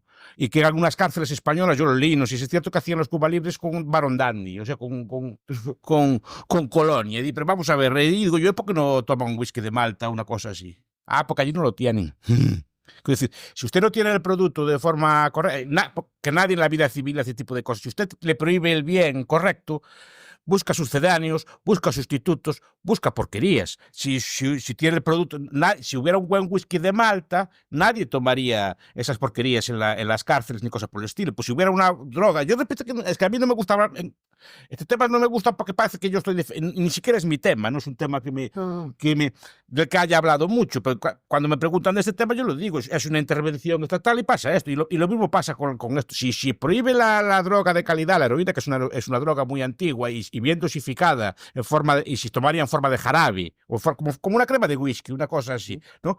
Y muy diluida, y se tomaría así, quien la quisiera tomar, que no lo estoy defendiendo, a tomarla pura, pinchada, mezclada con mil porquerías. ¿Usted cree que es lo mismo? A que esa gente le dieron drogas legales en su día. Sí, pero ¿por qué alguien va a consumir fentanilo habiendo una cosa equivalente más barata de mejor calidad? Es la pregunta que hago yo. Y más sana, además. Más sana no, menos dañina. De hecho, en plan, está la suposición de que el fentanilo no es un problema en Europa, precisamente porque hay heroína y otras opciones de paliarlo. También. El problema fue que incluso en el mercado ilegal de allí se le acabó ciertos productos porque al comerciante tampoco le interesa que el yonki se muera antes, digamos. Y es lo que provocas al cambiar una cosa por otra. No te interesa que Menudo se muera antes, menudo negocio. Menudo sistema de mercado ese. Sería matar a los clientes. No acabo de entender yo. Poco Pero duraría la tienda. Tú no puedes producir esta droga. ¿Qué? Tú no, en plan, hubo el problema porque se acabó agotaron las reservas de heroína prácticamente de las zonas donde más se vendía. Pero yo no me refiero a eso, sino que me refiero a si no cabe la posibilidad de que si se hubiera regulado antes el mercado de los medicamentos, que se viera qué se le estaba recetando a cada persona, no hubiera sido mejor que incluso la liberalización. Bueno, Me refiero acuérdate, al control de lo que se le daba en las farmacéuticas a esas en la personas. guerra de Vietnam, que daban mucha morfina a los soldados norteamericanos, volvían muchos a América enganchados a la morfina. Precisamente por eso. Y en España, en la guerra civil, No sé si se acordarán. Franco era muy promocionado. Después de la guerra, primero había muchos médicos morfinómanos. Sí, Yo conocí alguno. Bueno, no conocí yo por otros factores. Pero porque simplemente tenían acceso a la droga, no sé si saben de esto, pero lo había. Y después yo conocía señores pues, heridos de guerra que venían morfinómanos y llevaron vidas perfectamente normales. Iban a la farmacia, compraban su morfina y la pinchaban. Pero era una cosa que se le metió en la guerra, le dieron morfina para paliar el dolor y se habituaron a ella a tomar, pero no tomó sin problema ninguno. Y aquel señor, que lo recuerdo también, un súper trabajador, siempre cumplidor, que tenía esa cosa porque le quedó el vicio de cuando le cortaron el brazo, pero no es porque él fuera un drogadito, porque aquella persona era una persona normal y corriente, trabajadora y todo, solo que tenía que tomar aquel pinchazo todos los días. Y luego hay otra cosa que no se suele tener en cuenta, que prohíbas la droga, y se prohibió hace 80 años o 90. ¿Ha significado que la gente haya dejado de drogarse? Es que esa es la clave. Ahí está. Es que esa es la clave. Vamos a los hechos. Porque aquí parece que hay que prohibirlo. Entonces, como lo prohibimos, mi deseo se convierte en realidad. No es verdad. A estos de la oxicodona, cuando les quitaron la oxicodona o el oxicontin, se pasaron al fentanilo. Conseguido ya en el mercado negro. Y si les quitas el fentanilo o lo haces desaparecer, se pasarán a otra cosa. Es decir, que no puede haber leyes que traten de defendernos contra nosotros mismos. Esa es la cuestión. Porque si lo quieres hacer, lo quieres hacer. Es como cuando la ley seca. Vamos a prohibir beber. Entonces esto significa que vamos a ser todos muy virtuosos y no beberemos nunca. Al contrario. La gente siguió bebiendo. Eso sí, claro, bebiendo mata ratas. Es más, el fentanilo en cuestión no existiría. ¿Por qué no podemos comprar armas en Europa? ¿Nos protegemos de nosotros mismos? ¿Cómo más? Armas. Armas. Bueno, pues porque las armas, especialmente cierto tipo de armas, pueden suponer un problema. También son neutras, ¿no? Bueno, pero ese debate lo hay.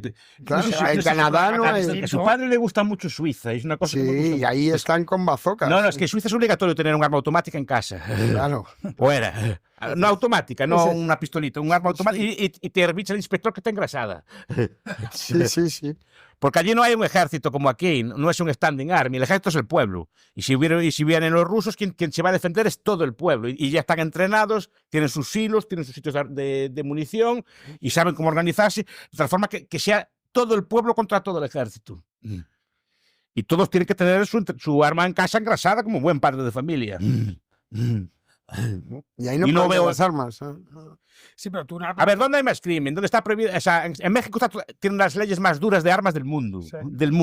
En cambio, Estados Unidos tiene una más libre. ¿Dónde hay más crimen? Sí, pero es un debate distinto, porque tú un arma no te las nifas. Vamos. No, Arma ¿Eh? no, el pero arma no puedes las ir a nifas, cazar, ¿sabes? puedes ir a cazar, puedes ir a... El arma depende de la persona que la Claro, hace. Si una exacto. cultura es violenta, Y la va roba. a ser violenta. Y si una cultura es más pacífica, no va a tener cosas. No es cuestión de tener armas o no tenerlas. Correcto. Pero eso es un debate distinto. Pero nos protegen nosotros mismos. Como de los que no... Antes has dicho, el problema es hacer leyes que nos protejan de Sí, en nosotros el sentido de mismos. decir que como si fuéramos todo el día a pegarnos a tiros en todas partes. Exacto. Bueno, las leyes antiarmas están hechas para proteger a los demás, es decir, para que no el planteamiento es diferente. En Venezuela las leyes más duras antiarmas empiezan con el chavismo. El retirar las armas. Con el chavismo y con la camarada Corina, ¿eh? Sí. Bueno. Sí. A ver, las armas, y esto ya es una decisión teórica, ya es un debate más amplio. Las armas cuando aparecen en la segunda enmienda americana no es para los delincuentes y cosas por el estilo, Para es el contra el Estado. Es para que no pase como en Venezuela, Pelarse de un Estado. que 4 señores dominan a una población y la población no puede hacer nada. Se fastidia, pues aprende las elecciones, fastídiate. Rompo los resultados en tus caras, jajaja, y mira, y quedo igual. Y quedo igual. Pues termino. Y para evitar eso, los americanos dijeron no, cada ciudadano sea armado, se llama así, la segunda enmienda. Para que no pase eso, para que no le dé la gana a Trump de hacer eso. Y tenga la Si le libertad diera, si le diera la gana, porque de no formar podría. milicias también. Porque a las manifestaciones irían gente en vez de ir desarmada, Iría con- metrallada a tiros, como pasa en Venezuela, por desgracia, iría gente sí, con otro tipo de cosas que escapaban igual a los otros. Y aún así, fijaros que es una sociedad bastante pacífica, que no, precisamente por eso que no hay grandes revueltas, ni grandes revoluciones, ni cosas por el estilo. Sé que es muy contraintuitivo, y sé que es así, qué barbaridad está diciendo usted, ¿no? Es que para eso se pensó, Pero, no se Miguel pensó para la Ángel, delincuencia. En Venezuela, al final, quien tiene armas son los malandros. Es decir, la prohibición monopolio. te dice, no, es que hemos prohibido que ¿quién tiene armas en España? La Guardia Civil, la policía y los delincuentes. Ya está. Sí. Bueno, salvo algunos cazadores que la tienen, es un tipo de arma muy concreta. Es quien tiene armas. Y el profesor también tendrá Es que- alguna escondida Es en que a ver casa. cuando nos damos cuenta que los delincuentes no cumplen la ley, por eso son delincuentes. Es decir, que ellos la ley se limpian el culo con ella. Que les da igual lo que ponga la ley, lo van a hacer de cualquier manera. Pero es esa idea de lo voy a poner sobre un papel. Y esto significa que se va a transformar en realidad. Es una visión del mundo enloquecida. Sí. Y además da origen a todo tipo de pesadillas. Lo de vamos a ponerlo en un papel y esto se va a convertir en realidad. ¿Habéis visto la cantidad de leyes que hace la Unión Europea y de normativas? Todo el gobierno. Es que si lo ponemos aquí va a ser así. No va a ser así, porque habéis ignorado muchas cosas y va a suceder lo contrario. Y efectivamente, luego sucede lo contrario y te dicen, pero ¿cómo es posible? Si nuestra intención era otra.